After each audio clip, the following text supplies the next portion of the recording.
Tadi di awal udah ku bolehin si Iskia untuk Oh ya, ya. nge-record. Oh, sudah. Ya, udah bisa. Oh ya udah. Oke. Kalau gitu kita mulai ya. Ya, kita sekarang belajar tentang data flow diagram atau nanti ke belakangnya kita singkat saya sebut DFD gitu ya. Jadi kalau nanti saya bilang DFD itu adalah data flow diagram. Sudah pada download? Sudah ada yang download? Semua download ya? Sudah dibaca belum? Belum, Bu. Oke, kita belajar bareng. Jadi, sebentar ini.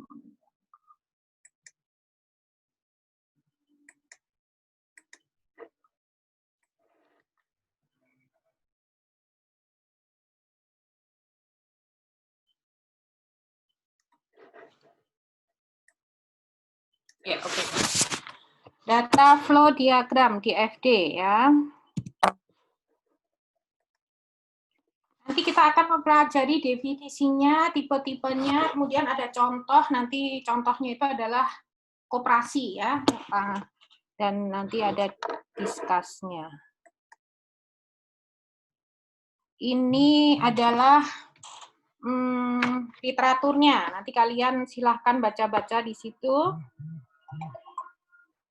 Silahkan membaca literatur. Kemudian, menurut Albert Einstein, satu gambar bermakna 1000 kata. Ya. Jadi satu gambar itu menggambarkan ribuan kata gitu ya. Jadi yang dari satu gambar itu kalian bisa mengartikan arti dari gambar itu. Banyak yang bisa diartikan dari gambar itu. Begitu juga dengan yang akan kita pelajari ini. Nanti kaitannya dia adalah bisa dibilang gambar ya. Jadi dia adalah kotakan-kotakan yang mencerminkan, yang memberi arti atau memberikan makna tertentu, di mana orang yang melihatnya bisa membaca dengan baik apa makna di dalam dari gambar itu, gitu ya. Jadi kita akan belajar untuk memaknai gambar yang akan kita buat, diagram yang kita buat, sehingga persepsi orang-orang itu bisa satu kata. Minimal itu orang akan tergiring atau paham dengan apa yang kita maksudkan. Bukan dengan kita membuat diagram itu orang bisa mengartikan, mengasumsikan yang bermacam-macam gitu ya. Jadi nanti akan kita buat sebuah diagram yang bila mana setiap orang melihatnya, setiap orang membacanya, maka asumsi dari mereka itu akan diusahakan akan satu kata, gitu ya. Gimana caranya biar kita bisa menggiring opini mereka untuk menjadi memberi makna yang seperti apa yang kita mau, nanti akan kita pelajari di belakang.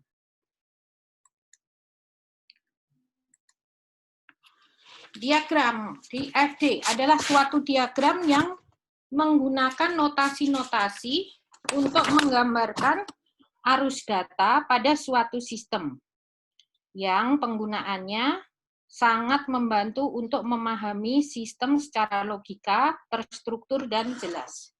Jadi diagram yang akan kita buat ini berisi notasi-notasi, kotakan-kotakan, ada garis, ada buletan, dan sebagainya, yang masing-masing nanti mempunyai arti yang sebentar, maaf, gangguan. Mempunyai arti yang berbeda-beda. Maaf, Bu. Ya, terima kasih ya teman-teman sudah absen semua. Ya. Yusril minta di ACC, Bu. Gimana, Mas? Yusril minta di accept. Oh ya, sebentar. Di mana? Di partisipan. Oh ya, oke.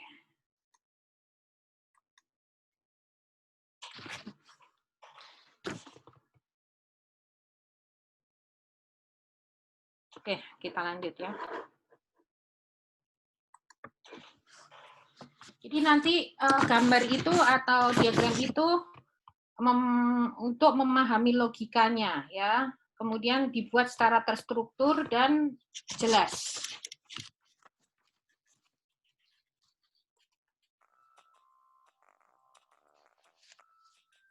Ya, kita lihat.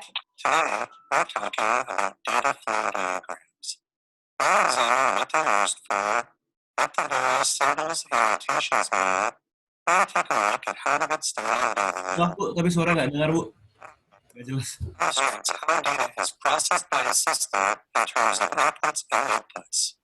As its style indicates, its focus is on flow of information. Not comes from, where it goes, and how it gets stored. Data flow diagrams became popular in the 1970s as software development. They first described a classic text-based structure design under the new concept of animated, but the genre occurs object-oriented analysis and design as a way to visualize our software systems before our diagrams can work. Such are two different types of annotations for data flow diagrams. Different visual representations for processes, data stores, data flow, and external entities. Current type data flow diagrams are used for system analysis and design. While again, the horizontal type diagrams are called for visualizing operation systems. Mohon maaf, Bu, suaranya kurang jelas, Bu. Ya, Mbak. Suara videonya kurang jelas, Bu. Ya, ini saya emang laptopnya ini bermasalah dengan ini. Bentar ya. Iya, Bu. Let's explore the kind of data from symbols and annotations that they signify. This is a process notation. A process transforms incoming data flow into outgoing. Ya, maaf ya teman-teman, nanti minggu depan saya ganti laptop lagi. Ini, kalau saya ngomong gini, jelas nggak ya?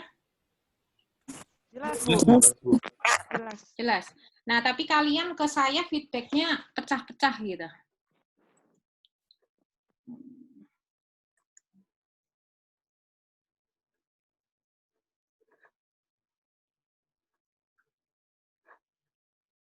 Iya, videonya cuma satu tadi. Here is a data store annotation. Data stores are repositories of data in a system. They are sometimes also referred to as just files. This is a data flow notation. Data flows are pipelines through which packets of information flow. Data values with the name of the data that moves through it. Seen here is an external entity notation. External entities are objects outside the system with which the system communicates. External entities are sources and destinations of the system's inputs and outputs. Data flow diagrams also have levels or layers to help you organize and categorize the data. The context diagram is a top level, also known as level 0, data flow diagram. It only contains one process node, process 0, that generalizes the function of the entire system in relationship to external entities. The next layer, level 1, should illustrate a more detailed analysis of the data in the context diagram. From there, you'll go into still more detail in level 2, and so on for the next level. Data processing. Mas Diki, tolong dikirim SS-nya sekarang ya. Sudah di SS belum tadi? Ya. Sudah di SS, Bu. Sebentar, Bu. Gimana? Tolong Sebentar dikirim saya ya. kirim, Bu. Iya, Bu. Ya. Formal sort of code language. It has the structure of programming language, but is not for human writing. initiating. Data flow diagrams are pretty easy to construct using an automated diagram tool like SmartDraw. This will provide all the necessary data flow diagram settings and easy-to-use templates that help you get started. Just drag and drop shapes where they need to go and type to enter data. You can list the different levels of your data flow by using hyperlinks. Go over how-to video to see a more detailed example of a data flow diagram available from start to finish.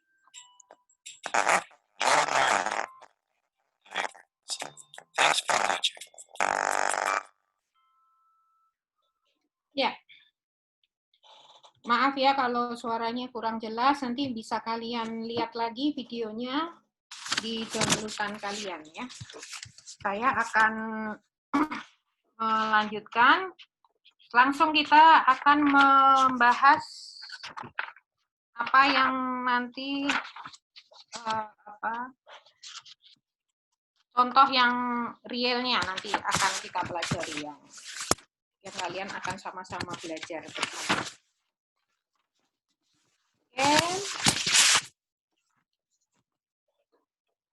Kelebihannya apa? Kelebihan dari DFD ini itu membuat karyawan itu untuk memikirkan pemahaman mereka tentang suatu proses.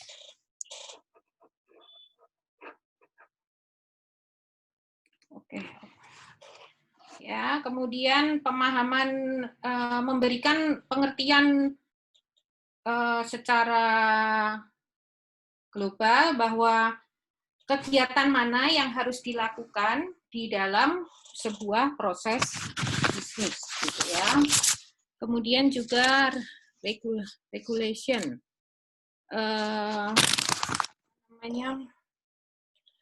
prosedur yang simple ya, yang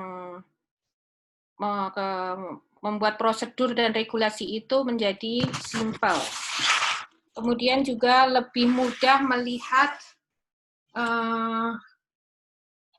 potensi ya, melihat peningkatan potensi mungkin ini maksudnya ya. Ini yang menghasilkan yaitu produktivitas yang meningkat. Kemudian menggambarkan, mencerminkan penurunan jumlah mungkin ya.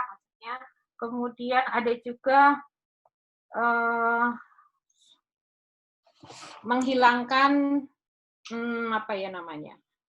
kendala-kendala. Jadi menghilangkan kendala-kendala. Kemudian juga improve communication. Kemudian improve data quality. Kemudian kualitas data yang meningkat ya. Kemudian menghindari atau meminimalisir kesalahpahaman informasi dan lebih sedikit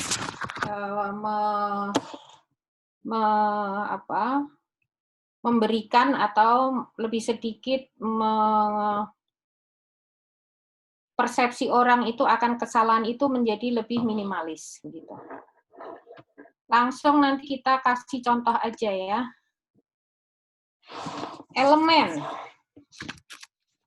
Elemennya apa aja? Jadi di dalam data flow ini itu elemen yang membentuk itu ada 4 ya teman-teman. Elemen yang membentuk DFD itu ada 4. Yang pertama adalah entitas. Sebentar, saya tambahin nanti.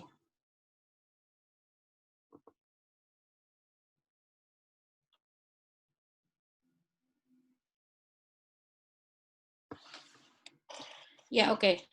Elemen di dalam DFD ini ada 4. Yang pertama adalah entitas. Biasanya diberi nama dengan kata benda.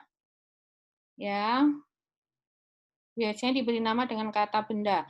Entitas ini juga suka ada orang yang menyebutnya sebagai sumber atau tujuan. yaitu menggambarkan entitas yang berinteraksi dengan sistem yang berada di luar ruang lingkup sistem, atau entitas yang berfungsi sebagai produser dari sistem tersebut. Kemudian elemen yang kedua di sini adalah aliran data, merupakan perpindahan data dari satu titik ke titik yang lain. Penggambarannya dengan cara kepala tanda panah mengarah ke tujuan datanya. Jadi seperti yang kalian lihat di sebelah kanan, itu simbolnya. Jadi kalau arah panahnya mengarah ke kanan, berarti aliran datanya adalah dari kiri ke kanan, gitu ya. Adapun entitas, simbolnya adalah kotakan, gitu ya, segi 4. Jadi ini adalah aliran data itu adalah fungsinya adalah untuk menghubungkan proses atau menghubungkan satu kejadian ke kejadian yang lain. Terus apa itu proses? Proses biasanya selalu menunjukkan suatu perubahan data dan terjadinya proses transformasi data. Ya. Di sini yang terakhir elemennya adalah elemen penyimpanan data atau data store, diberi nama dengan kata benda sesuai dengan data yang disimpan. Jadi nanti di dalam pelajaran kali ini kita akan bermain dengan simbol-simbol dan kotak-kotak serta tanda-tanda, ya. Entitas tadi teman-teman adalah untuk melakukan atau adalah sesuatu yang untuk melakukan atau memberikan simbol yang memiliki keberadaan yang unik, ya, dan berbeda. Jadi nanti masing-masing aliran itu akan masing-masing kinerja akan diberikan dengan simbol-simbol dan tanda-tanda di dalam DFD ini. Adapun simbolnya secara keseluruhan adalah yang sebelah kanan itu. Yang sebelah kiri menurut Gen and Sarson, yang sebelah kanan menurut Jordan. Ya, nih. Jadi proses menurut, jadi ini ada dua pendapat ya, ada dua pendapat. Yang sebelah yang bulat itu DeMarco ya, simbol menurut DeMarco sampai ke bawah, yang sebelah kanan menurut Gen. Jadi proses itu kalau menurut DeMarco tandanya bulat seperti yang kita lihat ini. Kemudian kalau menurut Gen dia kotakan yang ada garis atasnya ya. Kemudian data flow kalau menurut DeMarco tandanya adalah melengkung anak panahnya ya, melengkung, kemudian di depannya ada tanda lancipnya itu. Kalau menurut Gen nanti lurus ya. Jadi nanti kalau misalnya ada perintah buatlah DFD menurut DeMarco, nah nanti kalian jangan salah simbol ya. Kalau DeMarco data flow-nya adalah melengkung. Kemudian ini data source.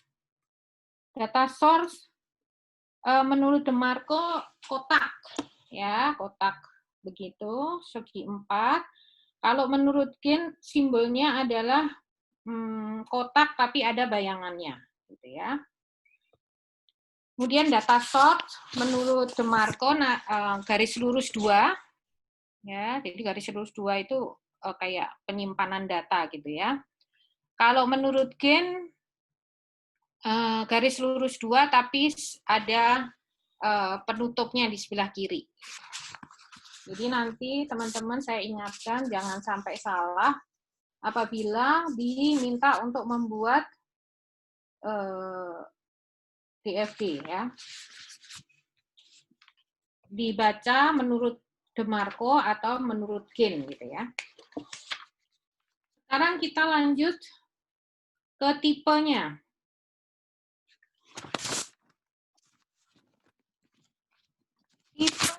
DFD itu, di sini ada kontek diagram menggambarkan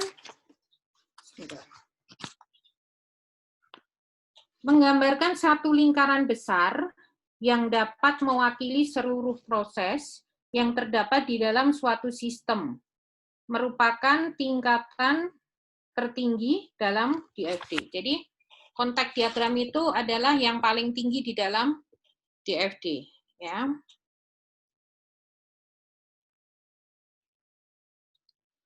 Semua entitas eksternal yang ditunjukkan pada diagram kontek berisi aliran-aliran data utama menuju dan dari sistem. Diagram ini sama sekali tidak memuat penyimpanan data dan tampak sederhana untuk diciptakan. Jadi ada kontek diagram, nanti ada logical data flow diagram, nanti kita singkat jadi LDFD gitu ya. Nanti kalau yang bawah kita juga akan singkat ya. Jadi membacanya jadi bisa lebih cepat. Atau biasanya kalau ini kita sebutnya yang depannya kontek atau logikal gitu ya. Atau fisik gitu ya. Kemudian yang logical data flow diagram adalah diagram yang menggambarkan proses penyimpanan data dan aliran input-output data. Sedangkan yang fisikal adalah diagram yang berfokus pada bagaimana sistem ini bisa diimplementasikan. Jadi kalau biar kalian tidak pusing, itu nanti kalian ingat-ingat. Di logikal, ya, yang logikal itu lebih menekankan pada proses-proses apa yang terdapat di sistem tersebut. Jadi, kalau di logikal ya, lebih menekankan proses-proses apa yang terdapat di dalam sistem tersebut. Sedangkan fisikal itu lebih menekankan pada bagaimana proses dari sistem diterapkan. Jadi berbeda nanti. Ini kalian harus pegang dulu clue-nya ya. Kalau fisik adalah lebih menekankan pada bagaimana proses dari sistem diterapkan. Kalau logika menekankan pada proses apa yang terdapat di sistem tersebut. Ini kalian harus catat dan kasih stabilo. Karena itulah intinya. Disitulah intinya.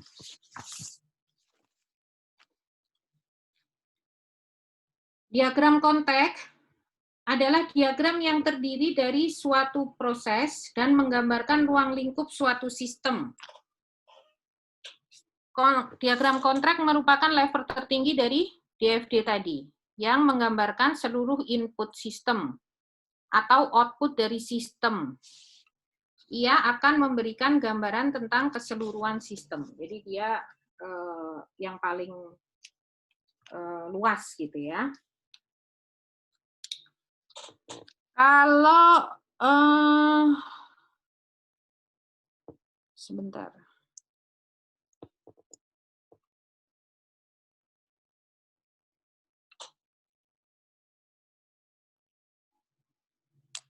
Kalau LDFD itu lebih tepat digunakan untuk menggambarkan sistem yang akan diusulkan, ya, atau dia sistem baru lah gitu ya.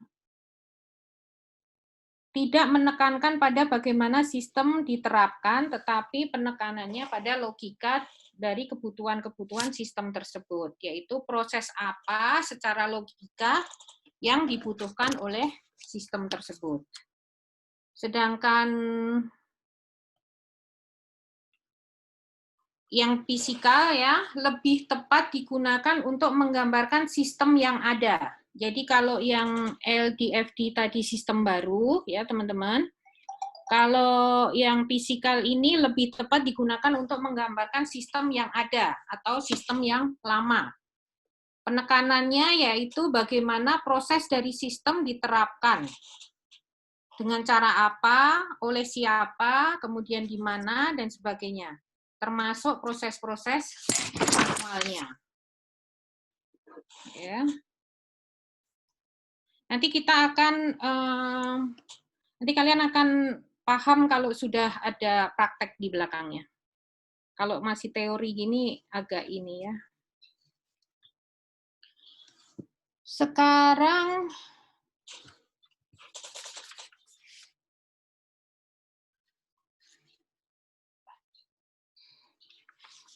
kita bandingkan logika dengan fisik. Yang logika nih awalnya pengguna melakukan pembelian, kemudian itemnya, kemudian dilanjutkan item setelah ada beberapa item, kemudian dilanjutkan dengan mencari harganya. Mencari harganya di mana? Itu kalian yang 01 atas itu di bank data harga. Berarti dia pakai metode siapa itu? Siapa yang tahu? Yang atas itu dia pakai metode siapa? Ada yang tahu? Kalau simbol price-nya kayak gitu, berarti dia pakai punya siapa? Gen ya, Bu. Gen Anderson. Anderson. Ya, Gen Anderson. Ya, karena simbolnya bank datanya begitu. Ya. Jadi setelah itemnya, kemudian mencari harganya dari bank datanya di situ, kemudian masuk item tersebut ke proses selanjutnya, yaitu dihitung total dari pesanan tersebut, gitu ya. Dihitung dari totalnya, kemudian itemnya berapa, harganya berapa, gitu ya. Kemudian dinilai. Kemudian proses selanjutnya adalah menyelesaikan transaksi. Ya, menyelesaikan transaksi dan mengeluarkan tanda terima. Kemudian akan dikeluarkan tanda bill-nya, istilahnya gitu ya, diberikan kepada pembeli, kemudian pembeli melakukan pembayaran. Itu kalau digambarkan dengan proses dengan logika ya. Kalau dengan fisik yang di bawah ini dari eksternal, kemudian melakukan pembelian, kemudian pembelian dilakukan scan dulu ya, scan. Setelah itu baru masuk ke proses selanjutnya, yaitu mencari kode dan harga. Mencarinya di mana? Mencarinya di filenya yang price file itu ya. Kemudian baru proses selanjutnya diproses. Kemudian produk price and totalnya dicari di situ, kemudian harga dan nama produk dan price-nya kemudian diberikan ke inputan nomor 3, baru diproses di situ. Setelah itu keluarlah berapa yang harus dibayar, gitu ya. Jadi setelah itu proses yang keempat, collect money and give receipt, ya, diberikan kepada si pembeli. Jadi bedanya itu ya teman-teman, logika dan fisikal. Selanjutnya. Bedanya nih DeMarco dan Gen. Ya. Kalau DeMarco tadi pakai simbolnya melengkung. Kalau Gen simbolnya arus datanya adalah lurus ya. Jadi yang customer itu simbolnya apa itu teman-teman? Kotak itu tadi apa? Data source or destination. Ya, benar, data source. Siapa yang menjawab tadi? Rizky Trialdativa, Bu. Nomor piro, Mbak ya? 26, Bu. Nggak kedengeran loh. 26, Bu. Coba di chat, Mbak. Mbak E, izin ke toilet, Bu, ya. Mbak E yang jawab nomor berapa di chat aja, saya nggak kedengeran. 26, oke. Mbak Rizky ya. Sekarang tanggal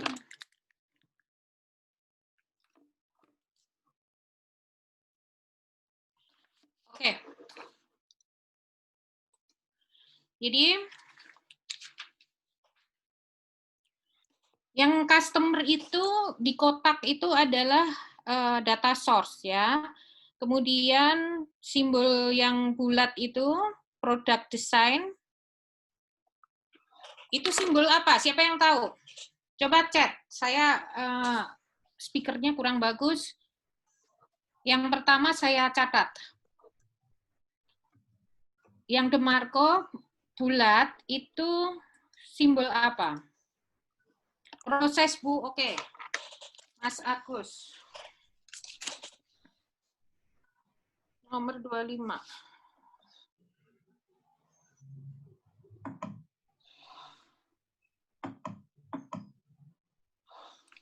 Rauzatul. Oke. Anjir. Kenapa? Ya. Maaf ya teman-teman, saya kurang dengar, jadi lewat chat aja. Jadi yang simbol kedua tadi adalah bulat itu simbol proses ya. Kemudian data flow lagi, ada proses lagi yaitu calculate price gitu ya, di mana dia mengambil dari bank datanya. Yang bawah D1 itu simbol apa? D1 itu simbol apa? Data source, Bu. Oke, udah stop. Yang pertama siapa? Mbak Astrin. Ini nomor berapa ya? Kalau jawab, ini Mbaknya nggak ada nomornya ini, Mbak. Mbak Astrin nomor berapa?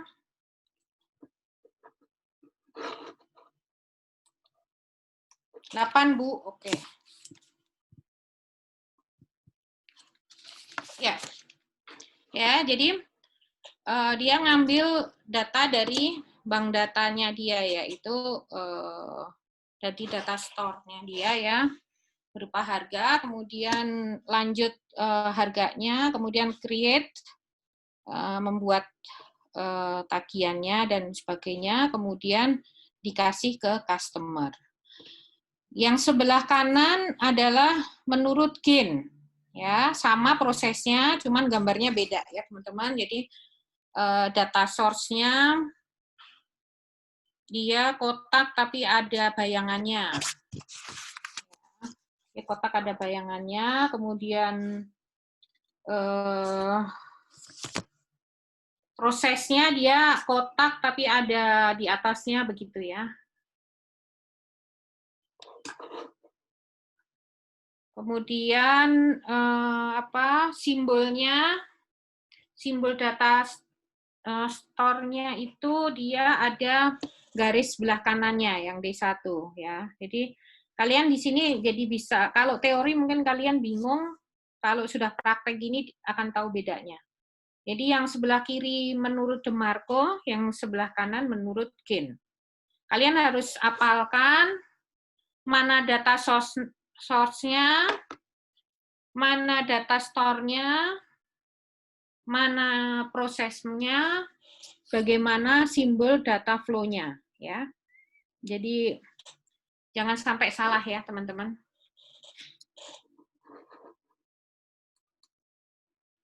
Ya, ini yang DeMarco ya. Ini konteks diagram.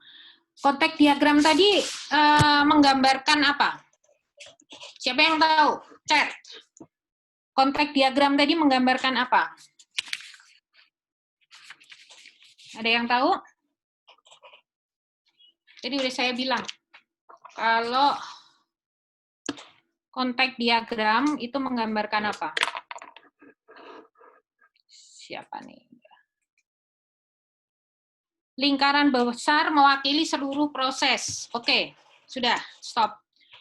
Nomor 16 ya. Oke, jadi dia menggambarkan keseluruhan sistem, keseluruhan proses. Ya, makasih Mas Iqbal, tapi nomor 2. Nomor 16, Vista. Oke.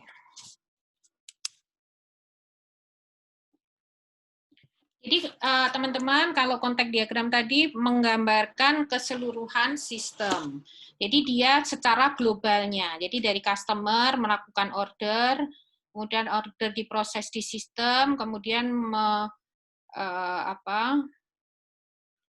order, kemudian tanda bill-nya setelah di order ini, kemudian tanda terima, dan dia bill-nya itu akan ke manufacturing department. Jadi intinya adalah dia lebih global ya, dia menggambarkannya secara keseluruhan. Berbeda dengan yang lebih detail, yang menggambarkan sistem. Nah, kalau ini logikal. Logikal tadi menekankan ke apa? Coba, ini soalnya poinnya. Ya, stop. Sudah. Ini udah ada 5 nih.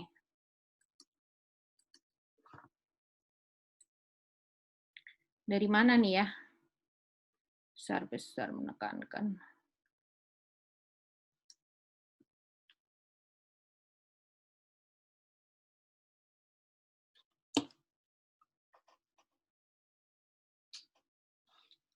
Lingkaran besar mewakili proses. Ini yang jawab yang mana ya? Saya mau bingung.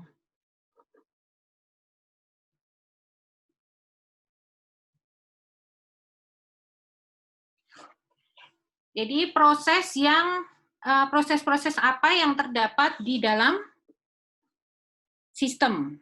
Yang jawab Mbak ini ya.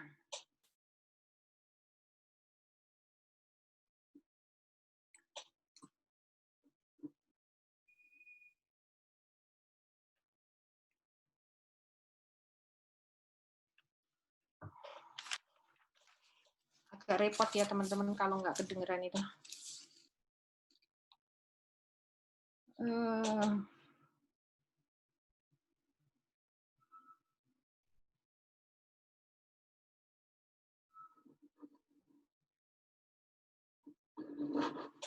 Oke, jadi tadi saya anggap lingkaran besar mewakili proses. Bisa ya.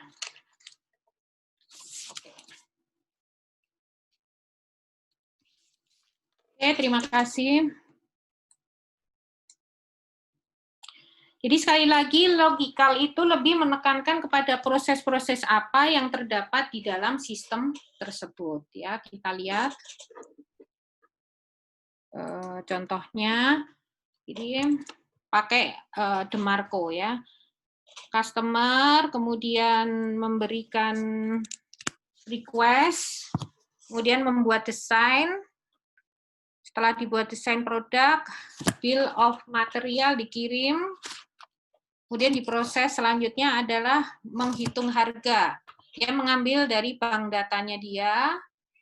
Kemudian setelah muncul harga, proses selanjutnya create quotation letter ya. Jadi kemudian bill-nya ini kemudian diberikan kepada si pembeli. Ya. Selanjutnya.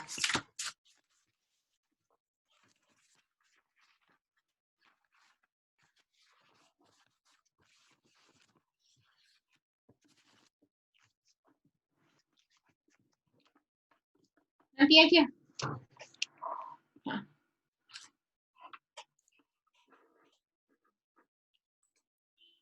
Sekarang fisikal.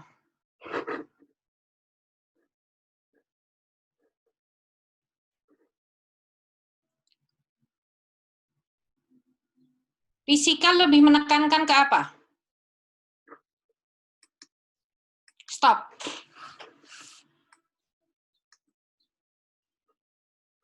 Mbak Kartika Putri, diagram yang berfokus ke sistem yang bisa diimplementasikan.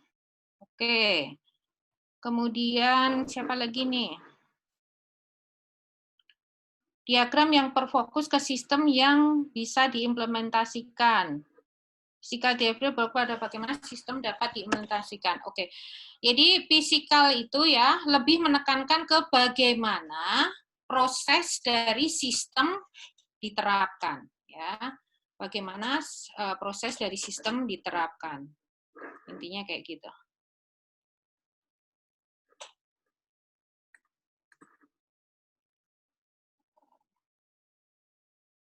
Ya, Mbak Kartika ya tadi ya. Oke, bentar.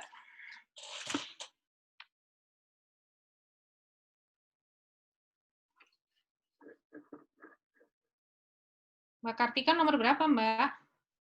Dicek coba, Mbak.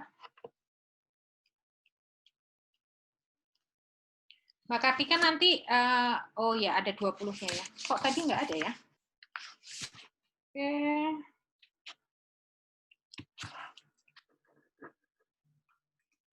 Jadi ini saya ulang-ulang kenapa? Karena biar kalian paham apa logika itu kayak apa, fisik itu kayak apa gitu ya.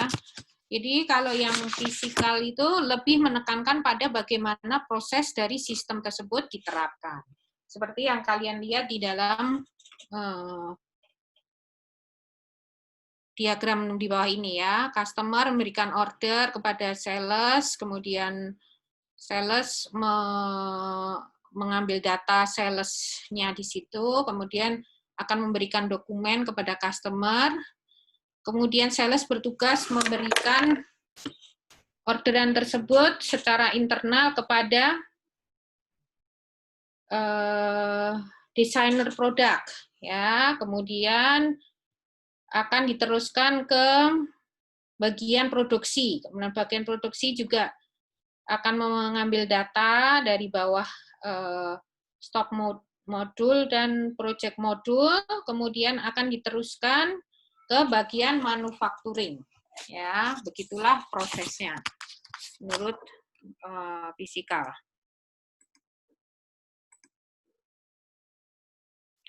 Izin Bu, Nabil belum disetujui masuk ke room Zoom. Oke.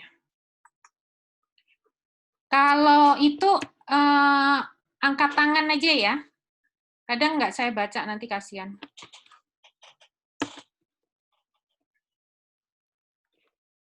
Sudah ya, Mbak. Oke.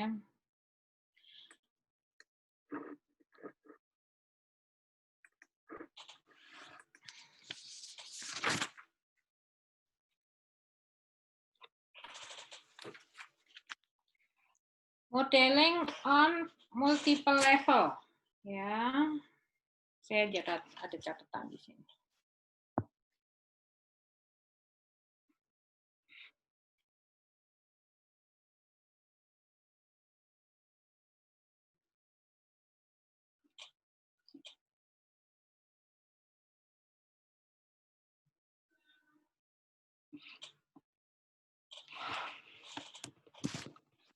Jadi yang saya kritisi yang di dalam kotak itu ya, teman-teman, yang di dalam kotak itu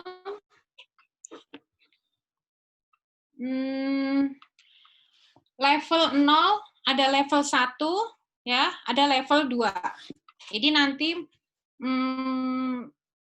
perintahnya itu kalian membuat pada level berapa gitu ya.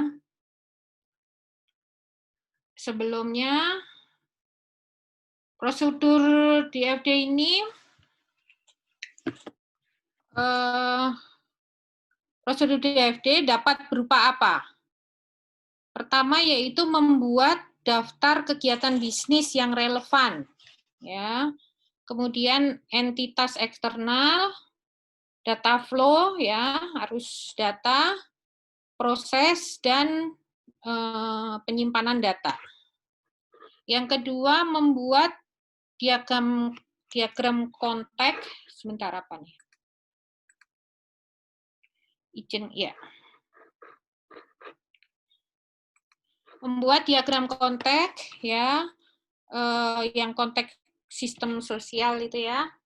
Kemudian diagram ini hanya memiliki satu proses, setidaknya satu proses yang aliran keluar ya. Kemudian yang ketiga, membuat diagram aliran data logis yang menunjukkan subproses dalam diagram konteks, termasuk penyimpanan data. Kalau perlu, explore proses diagram aliran data logis dari langkah 3. Oke. Sekarang yang ini, yang level 0 gitu, yang nanti kalian harus kritisi ya, karena perbedaannya ada di sini. Diagram tingkat 0.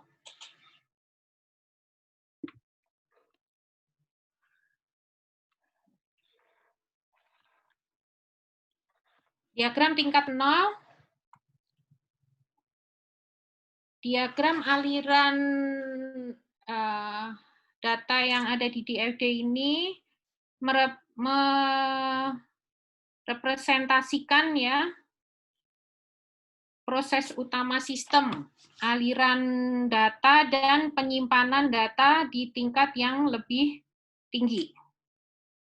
Kemudian menunjukkan sebuah proses yang membentuk keseluruhan sistem.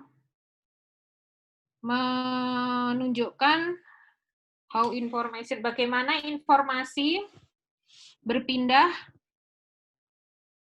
dari dan ke setiap prosesnya, ya. Kemudian menambahkan penyimpanan data. Nanti ini mungkin kalian baru teori ya, nanti di prakteknya aja kalian akan paham. Jadi nanti kalian baca, kita langsung prakteknya aja. Jadi level-level itu nanti kalian baca apa kriteria-kriterianya ya. Kita langsung contoh. Ini harusnya kalian paham. Jadi tadi yang level 0, level 1, level itu tadi kalian baca ya secara teori. Ini saya mau langsung kasih ke contohnya. DFD Koperasi level 0.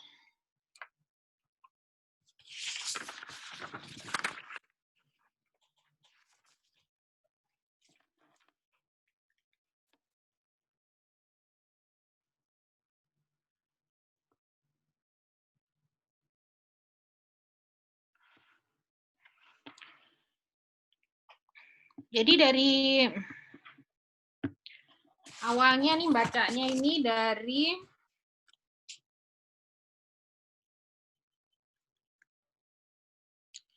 anggota ya. Anggota memberikan data anggota ke sistemnya, ke sistem koperasi. Kemudian dari sistem koperasi anggota memberikan datanya. Ini tuh sebentar. Oke, jadi memberikan data, kemudian memberikan kartu anggotanya setelah diverifikasi ya. Jadi calon anggota koperasi tersebut yaitu mengisi formulir kemudian memberikan data kepada sistem koperasi. Setelah mungkin dicek benar, kemudian koperasi akan memberikan kartu tanda anggotanya. Bila mana ke koperasi anggota ini membeli, jadi dia memberikan data penjualannya. Dia membeli, kemudian memberi data angsurannya juga, pembayarannya, dan memberikan data angsuran jika dia membeli secara kredit, ya. Kemudian sistem koperasi memberikan struk penjualan, struk angsuran, dan struk pembayaran angsuran. Nanti dari bagian gudang akan dari sistem memberikan info stok barang, ya. Jadi saya bacakan kronologisnya. Jadi pertama kali calon anggota koperasi mengisi formulir pendaftaran dulu. Kemudian menyerahkan kepada pihak koperasi. Kemudian data-data yang tercantum tersebut apakah sudah sesuai atau belum, kemudian diberi tanda koperasinya. Kemudian anggota meminta membeli ke kasir, ya teman-teman. Kemudian sebentar.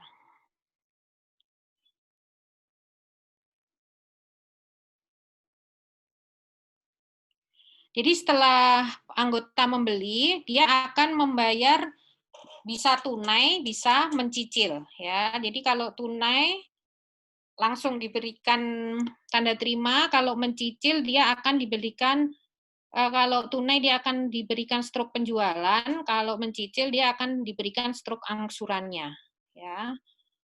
Dan struk pembayaran angsuran. Kemudian anggota juga berkewajiban untuk memberikan angsuran dan pembayaran angsurannya. Bagian sistem ini akan menginfokan stok barangnya ke gudang, ya. Kemudian yang data pembeliannya dan diberikan, bila mana ada retur juga akan diberikan returnya. Dari PO ini supplier dari PO yang dari pembeli ini dari sistem dari koperasi akan memberikan kepada suppliernya barang-barang apa aja yang harus disediakan. Kemudian supplier membuat faktur penjualannya, gitu ya. Kemudian koperasi akan melaporkan laporan data anggota, laporan penjualan dan pembelian serta persediaan kepada ketuanya. Jadi ini kalau membaca ini secara global, ya, secara global. Yang lebih rinci ada di sini. Nah, kalau yang di sini ini kalian bacanya agak enak. Bisa tahu secara rinci. Jadi di sini cara bacanya diawali dengan proses pendaftaran anggota. Ya, proses pendaftaran anggota, calon anggota koperasi mengisi formulir, kemudian menyerahkan kepada sekretaris yang ada di atas itu, ya, dari anggota itu. Kemudian sistem akan mengecek data-data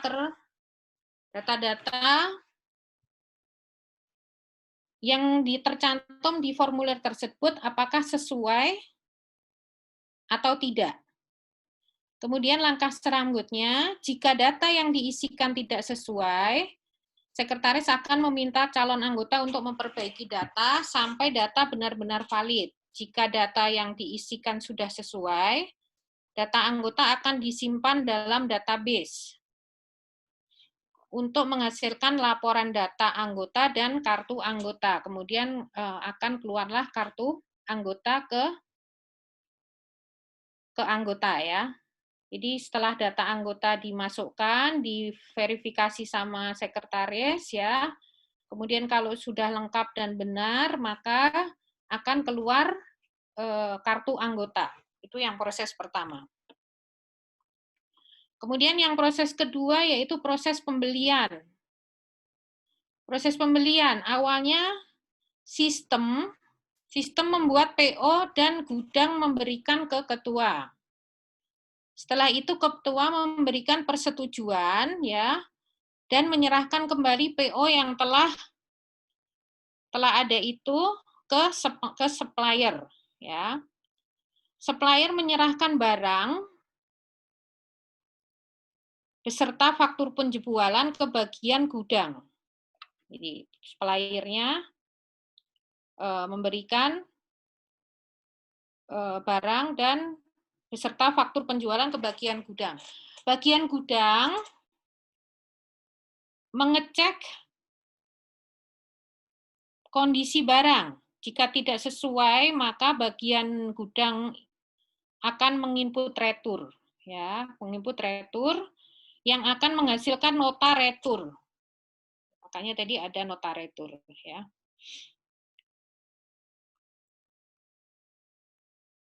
Bagian gudang menyerahkan barang retur beserta nota retur ke supplier. Jadi karena mungkin tidak sesuai dengan spesifikasi yang diminta, dia akan mengembalikan ke bagian ke suppliernya, gitu ya. Jika barang sudah sesuai, maka bagian gudang menginput data barang di sistem yang akan disimpan dalam PO. Petugas penerima barang dan menyerahkan faktur penjualan. Melakukan pembayaran barang masuk dan sistem akan update database persediaan barangnya. Karena barangnya sudah masuk, maka sistem akan mengupdate persediaan barangnya. Ya.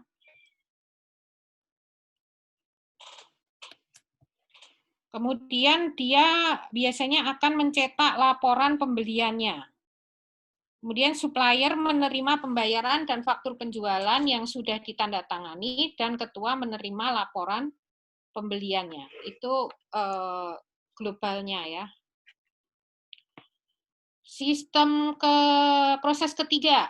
Jadi ini saya menerangkan prosesnya ya, proses secara keseluruhan. Proses ketiga yaitu proses penjualan. Proses penjualan, pertama anggota meminta barang kepada kasir, ya. Sistem mengecek barang yang minta di database persediaan barangnya. Jadi setelah anggota meminta barang kepada kasir, sistem akan mengecek. Jika stok habis, kasir menyampaikan ke anggota bahwa barang yang diminta habis. Jika anggota memilih barang lain dan kasir mencari barang yang dimintanya,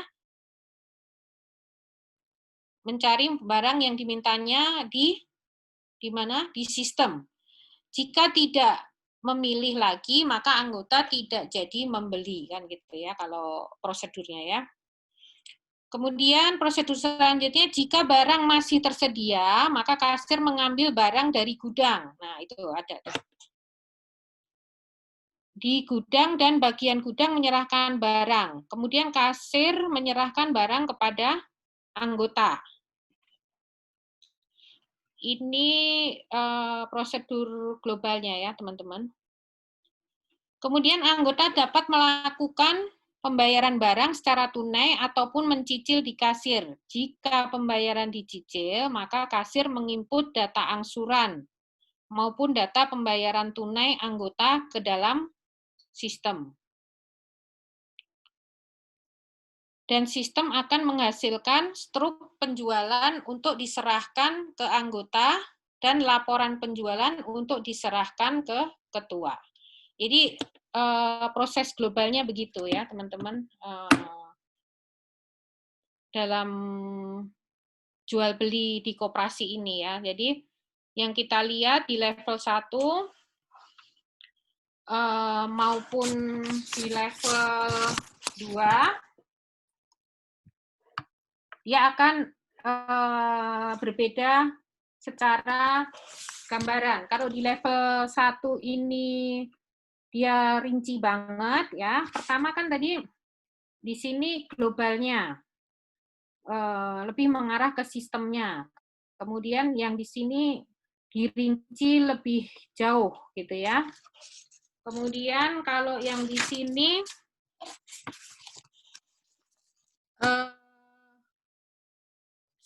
DFD level 1 kita buat, maka perlu membuat turunannya ya. Kan ini tadi terlalu ini banget ya, terlalu besar gambarannya. Kemudian kita membuat membuat sempalan dari bagian yang tadi ya. Jadi kita membuat level yang level baru atau membuat diagram baru yang lebih rinci lagi. Jadi DFD level 1 kita buat, maka perlu membuat turunan untuk level selanjutnya. Turunan ini merupakan turunan dari proses yang ada pada level DFD level 1 tadi. Jadi level 2 ini merupakan turunannya, ya. Pertama kita akan membuat turunan dari proses pendaftaran anggota. Jadi dalam hal membuat turunan, jadi kan ada proses pendaftaran anggota ya teman-teman. Yang ini kita turunkan, membuat turunan di level 2. Yang harus kita perhatikan adalah membuat turunan adalah harus konsisten. Ya, harus konsisten dalam membuat turunan. Karena nanti kalau tidak konsisten banyak kesalahan-kesalahan. Misalnya kayak arus data. Arus datanya tiba-tiba ada yang hilang. Atau yang tadi di level 1 tidak ada, tiba-tiba di level 2 arus datanya ada, gitu-gitu ya. Jadi dalam membuat turunan harus konsisten dengan induknya atau yang dibuat di level 1 tadi, gitu ya.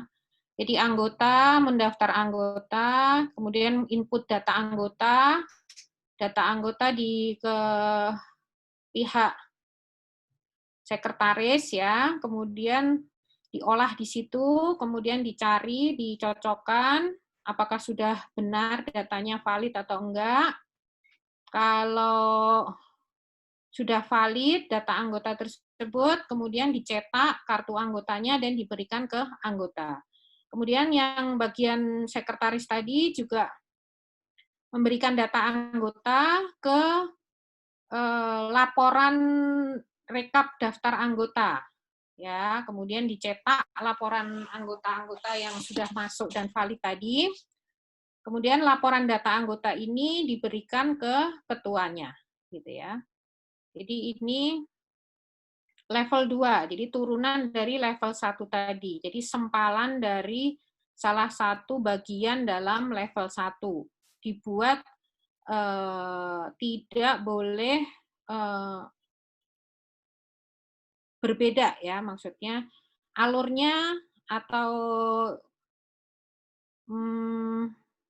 istilahnya apa ya? Alurnya itu harus sama dengan yang ada di induk yang level 1 tadi, gitu ya. Jadi dia harus konsisten. Tidak boleh ada data yang hilang atau tiba-tiba ada alur baru yang muncul, gitu ya. Di turunan ini, gitu. Kemudian di level 3 ini sebenarnya sudah cukup detail ya teman-teman, sudah cukup detail. Jadi dari bagian gudang membelikan menerima dari catatan gudang, kemudian masuk stoknya, kemudian review stok gudang ya, kemudian barang-barang apa aja yang ada di gudang tersebut. Kemudian info stok barang ini dimasukkan ke bagian gudang dan dari situ keluarlah data pembelian. Ya.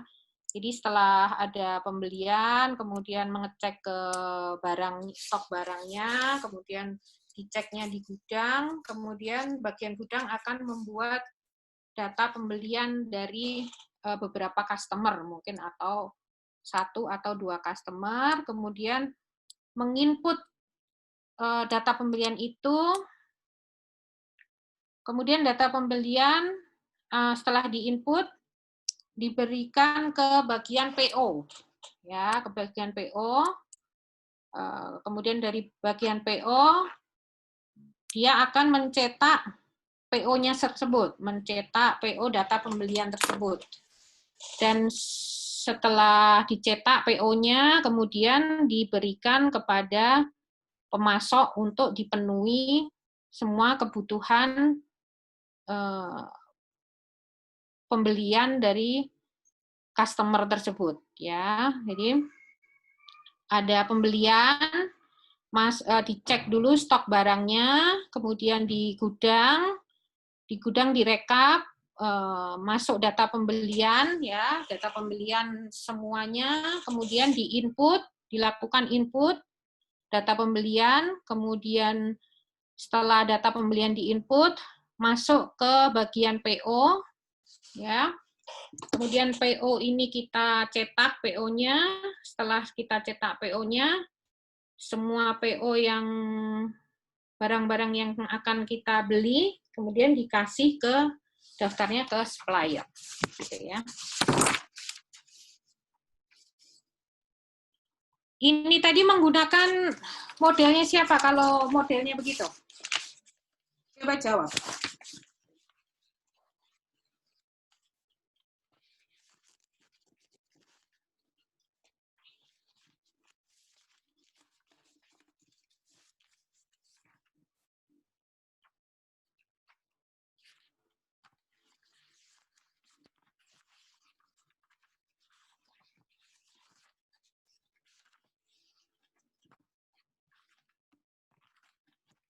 Bentar ya.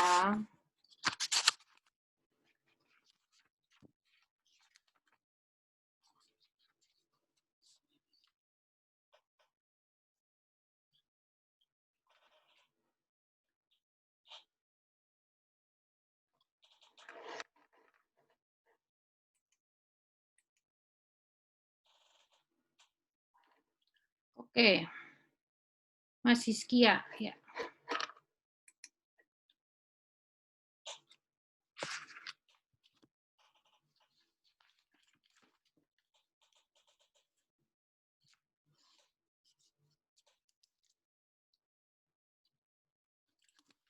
Oke, dari sini yang level ini sudah cukup jelas ya, sudah cukup detail. Jadi kalau sudah cukup detail berarti tidak diturunkan lagi gitu maksudnya. Sekarang proses turunan berikutnya yaitu pembayaran. Ya. Ini turunan berikutnya ya, yaitu di proses pembayaran. Anggota melakukan pembayaran ya, kemudian di-input pembayarannya, kemudian setelah di-input oleh sekretaris, kemudian keluar data pembayarannya ya, kemudian keluar data pembayarannya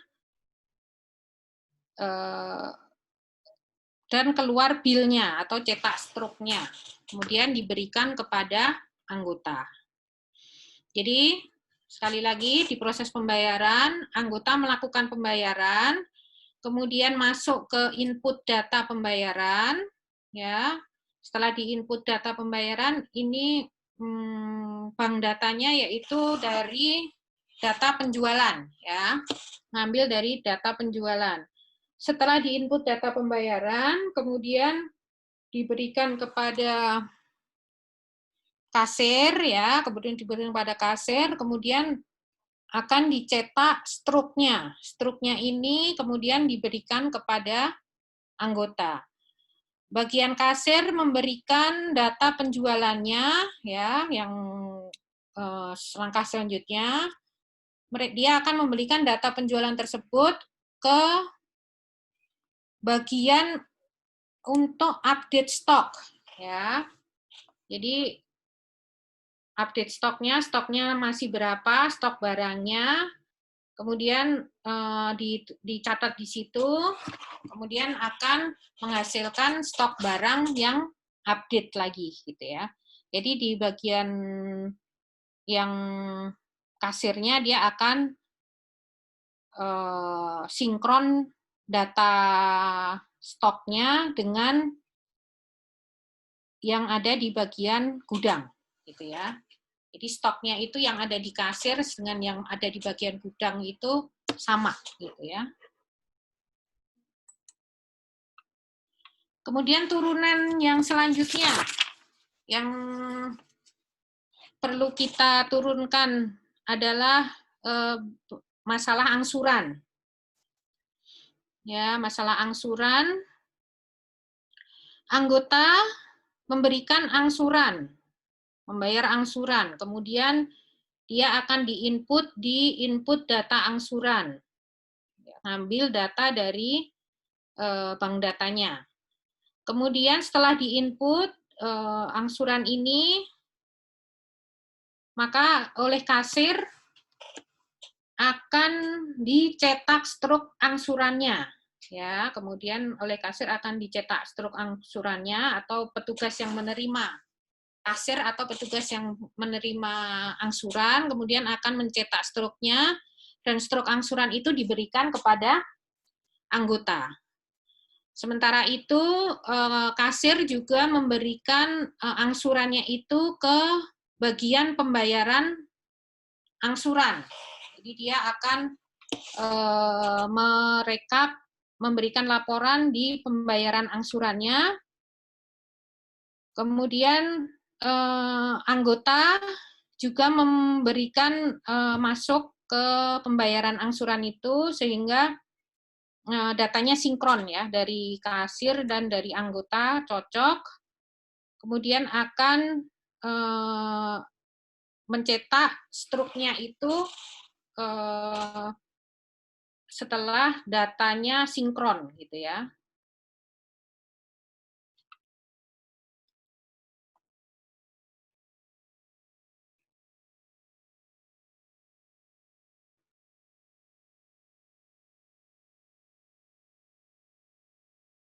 Ya, jadi setelah anggota membayar, kemudian diinput data angsuran, kemudian langkah selanjutnya adalah cetak struk angsuran. Ya, setelah dicetak itu sebelumnya adalah dicocokkan pembayaran angsurannya, ya. Kemudian cetak struk angsuran diberikan kepada anggotanya, gitu ya. Teman-teman, nanti kalian akan saya beri tugas, tapi nanti ya. Akan saya beri tugas, tapi nanti.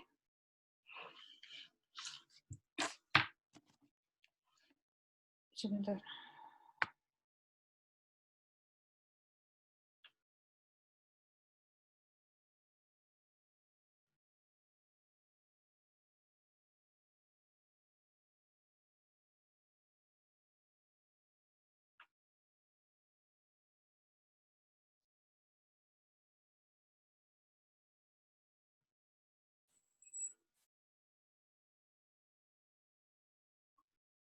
Sebentar ya.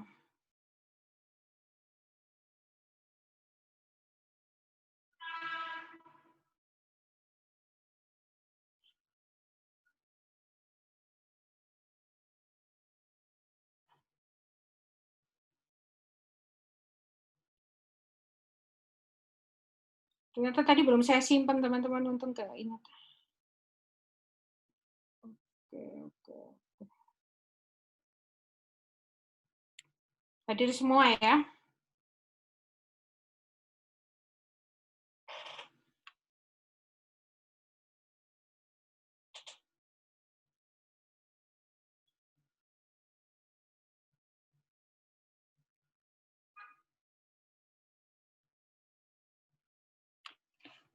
Kok gagal ya?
Oke, kayaknya sudah terinput ini.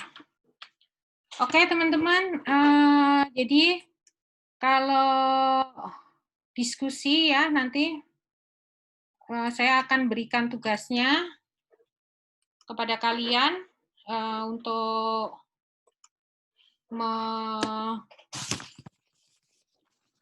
membuat, mungkin nanti saya akan minta kalian untuk membedakan yang DFD tadi ya, biar kalian ini.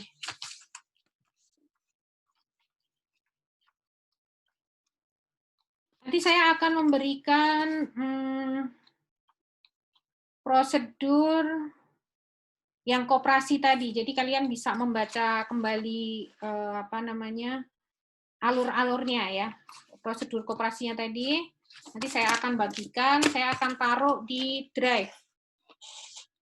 Nanti saya akan taruh di drive bagaimana cara membaca prosedur dari yang DFD yang jual beli di koperasi tadi, ya. Saya rasa sudah cukup sekian saja pertemuan hari ini. Ada pertanyaan? Izin bertanya, Bu. Ya. Izin bertanya. Iya. Ini boleh saya atau saya ketik di komen, Bu? Di chat. Ya, Mas. Izin bertanya, Bu. Ya. Oh ya, chat. Izin bertanya, Bu, dijelaskan tadi pada PPT slide 12 memberikan jenis DFD yang terdiri atas konteks DFD. Jadi ketiga jenis itu apakah dalam hal penyajiannya hanya boleh digunakan satu jenis saja atau boleh dikombinasikan, Bu, dalam hal penggunaan jenis diagram tersebut. Jadi nanti kalau biasanya mereka akan menggunakan satu, ya. Biasanya mereka akan menggunakan satu jenis, ya. Satu jenis diagramnya itu, ya, Mas, ya. Tapi nanti kalau misalnya biasanya satu aja, Mas. Jadi kalau untuk kombinasi nanti kalian akan diberikan materi lain lagi. Jadi mereka bisa, mungkin saja mereka bisa dikombinasikan, tapi itu sudah merupakan tingkatannya udah bukan di sini ya. Maksudnya untuk kita, pelajaran kita yang kali ini masing-masing dibuat terpisah gitu ya. Tapi bisa jadi kalau nanti kalian sudah ada di level yang lebih lanjut, kalian bisa mengkombinasikannya, ya. Tapi dengan ada aturan-aturan main tertentu gitu ya. Jadi ada, karena untuk penggunaannya biasanya terpisah gitu ya. Oke, ada pertanyaan lagi?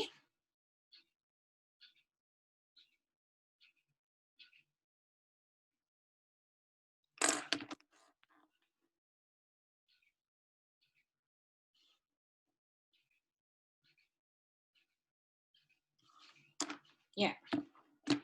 Mas Bakti nomor berapa? 10.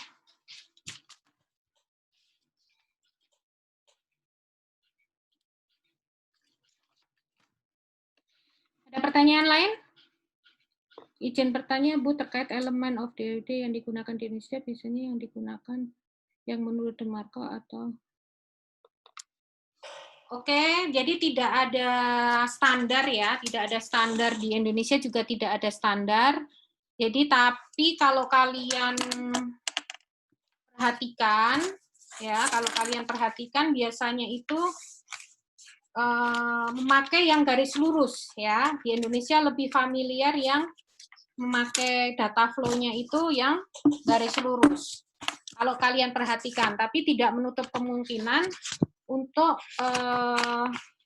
memakai yang satunya ya, tapi yang lazim di Indonesia yang lazim itu adalah yang garisnya lurus ya. Jadi yang kin ya, yang banyak dipakai di Indonesia itu. Mas DeMarco itu sama Yordan itu sama, Mas. Jadi simbol DeMarco itu dia Yordan and Code ya. Jadi kalau DeMarco lawannya Gin and Sersen tadi ya. Tadi di Indonesia lebih banyak memakai yang garis yang lurus ya. Tapi tergantung sih ya, maksudnya tergantung dari yang pengen membuatnya, tapi tidak ada keharusan atau tidak ada kita pakai ini gitu ya, atau pakai yang itu gitu. Cuman kalau dilihat-lihat itu emang DeMarco juga banyak gitu ya, yang kita lihat simbol-simbol yang kita familiar. Tinggal lingkupnya di mana gitu ya, tinggal lingkupnya yang perusahaan itu atau yang membuat itu biasanya mereka lebih familiar kemana gitu ya. Jadi masing-masing pihak akan membuat sesuai dengan kebiasaan mereka gitu ya. Jadi nggak ada standar bakunya. Ada pertanyaan lagi? Ibu izin bertanya, Bu, dari contoh model yang level ini kita bisa melihat skala dari sudut pandang berbagai level, tidak suatu bisnisnya tidak terlalu kompleks seperti yang dicontohkan, apakah harus memiliki? Ya, itu untuk turunan level 3, kalau sudah di level 2 itu sudah sangat jelas, jadi nggak perlu diturunkan lagi, ya. Jadi contoh tadi kita bikin sekompleks mungkin agar kalian bisa mengetahui bagaimana turunan selanjutnya, gitu ya. Misalnya tapi kalau yang dicontohkan itu atau prosesnya itu sudah detail, ya, itu tidak perlu dibuat turunan lagi, ya. Bentar, saya catat. Yang bertanya siapa aja?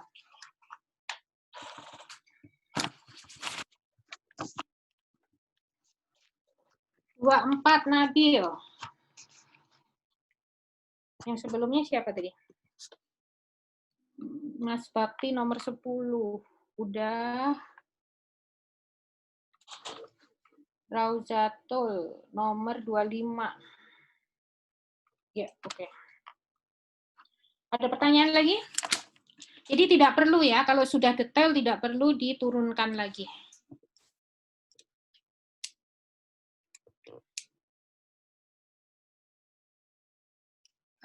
Mas Nabil, sudah paham Mas pertanyaannya?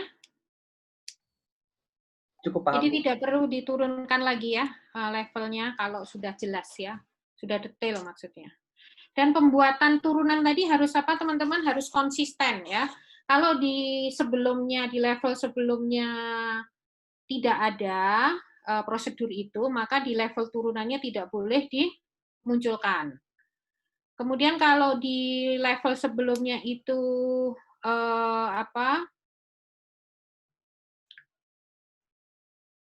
gimana ya maksudnya? Kalau yang di level sebelumnya tadi nggak ada, jangan diada-adain di level berikutnya. Kemudian kalau yang di level sebelumnya itu ada, jangan di level berikutnya jangan dirubah prosedurnya. Intinya gitu ya. Jadi jangan menambah-nambah atau mengurangi. Intinya harus konsisten.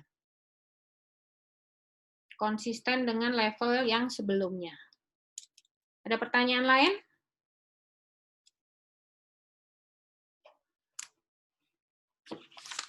Sudah? Kurang berapa menit ya?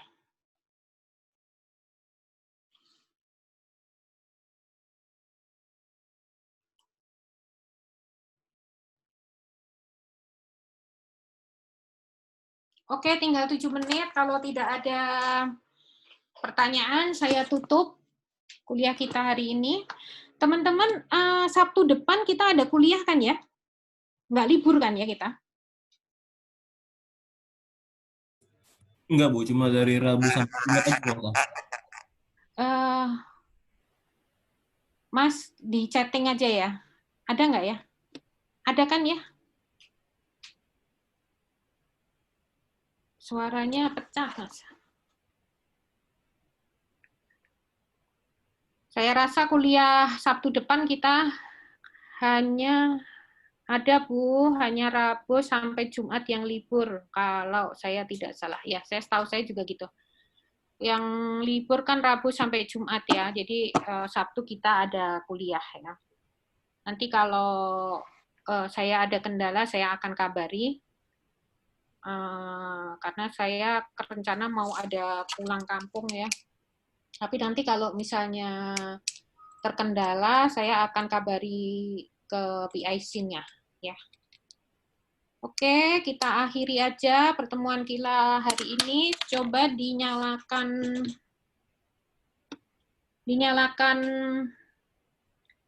ya.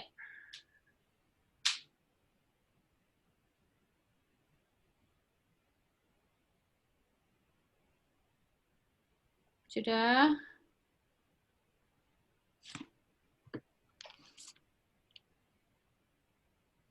Ketua kelas mana? Saya, Bu. Ya. Ya.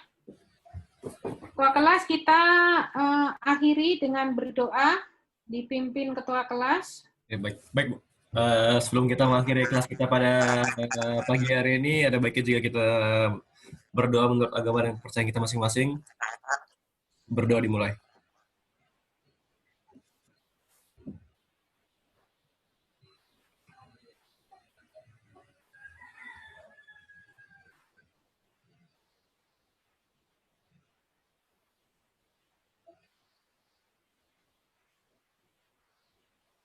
Berdoa udah cukup kan?